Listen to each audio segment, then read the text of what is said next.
I take in my surroundings. This room's not built for comfort either. Magnolia walls, beige carpet, a table and chairs, and some sort of recording device. Nothing else. A whiff of stale sweat hangs in the air. The police officer yanks out a chair and orders me to sit. She thrusts a paper cup of water in front of me, and I gulp it down, welcoming its icy coolness. My eyes focus on a chip in the wall. I let them wander over the blemish, and idly wonder whether, if I stare at the mark long enough, it counts as meditation. Another part of my brain registers somebody pulling out the chair next to me and sitting down. From my peripheral vision, I see it's a man, suited in dark grey. I guess this must be some sort of legal representation provided for me. Somebody else is in the room too. A mental health social worker, I gather, from the words filtering into my brain, although I'm not paying much attention to what's being said. 2 police officers pull out the chairs opposite me and sit down. One is the young woman, the other is male, considerably older. I continue to stare at the wall. I won't say anything. They can't make me. My thoughts drift away.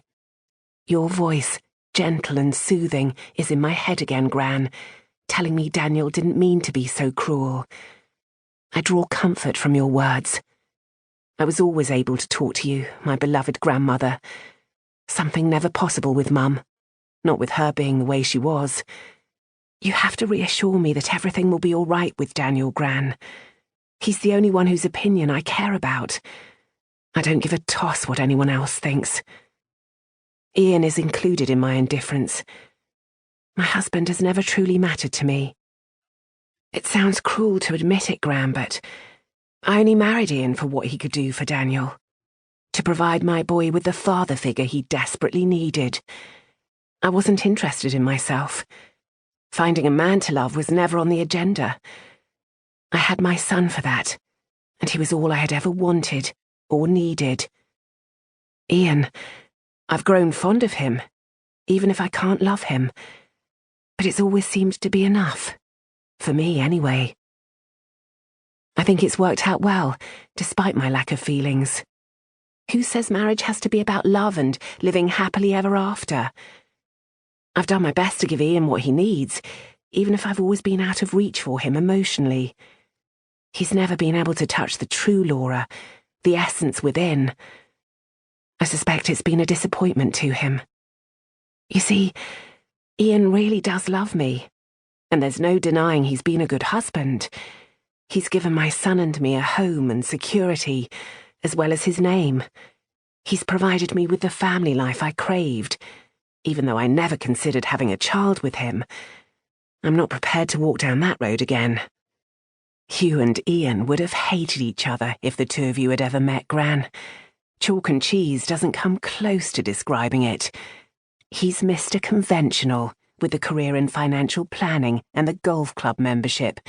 The man who can't see any other way through life except doing what people expect of him. You know, Rotary Club dinners, drinks with business associates, that sort of stuff. All the things you, with your batik skirts from Bali and your silver earrings from India, would have scrambled to get away from as fast as possible.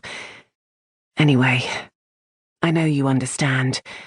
You always did. I'm certain you don't condemn me.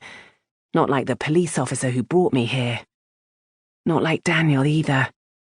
Right now, he's judging me. I'll change that, though. I have to.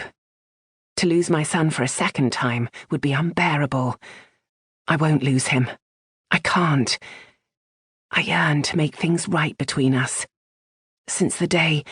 when was it? Probably a few days ago. Perhaps as long as a week, I'm not sure. When Daniel burst through the door, shouting, thrusting those papers in my face. The ones saying ugly things, making him turn against me. Ever since then, I've felt as if a fog has invaded my brain. I can't think straight, and all I want is for Daniel to tell me it's all right, that he didn't mean those awful things he screamed at me. It doesn't matter if they lock me away, if only Daniel will look at me and tell me he understands, until he comes to me and says the words I crave.